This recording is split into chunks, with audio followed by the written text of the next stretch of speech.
Practical સબ્જેક્ટની તૈયારી કઈ રીતે થતી? પ્રેક્ટિકલ સબ્જેક્ટ એકાઉન્ટ ને સ્ટેટમાં તો હું વધુ દાખલા જ ગણતો, અને મોટા દાખલા હોય કોઈ ભૂલ પડે તો ધ્યાન રાખતો, ભાઈ ફરીથી ગણતો તારે એ ભૂલ પહેલા જોઈ લેતો, અને એવી રીતે આખો દાખલાનું પાકા સરવાળાના ને એવી રીતે મેળવી લેતો. હવે થિયરી સબ્જેક્ટની વાત કરી ભાઈ.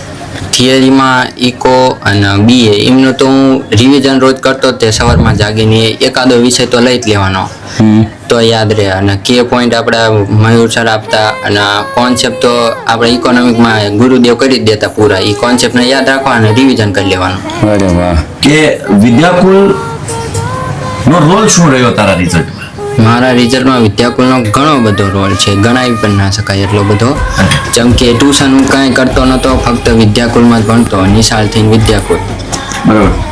હવે વિદ્યાકુલ માન કે હું એઝ અ સ્ટુડન્ટ તને પૂછું, મારે વિદ્યાકુલમાં જોઈન થવું છે, તો તું શું એડવાઇસ આપીશ મને? થવાય ન થવાય? જરૂર થવાય, કોઈ પણ ડાઉટ નહીં. મારા ઉપર વિશ્વાસ રાખવો આવશે જ તે.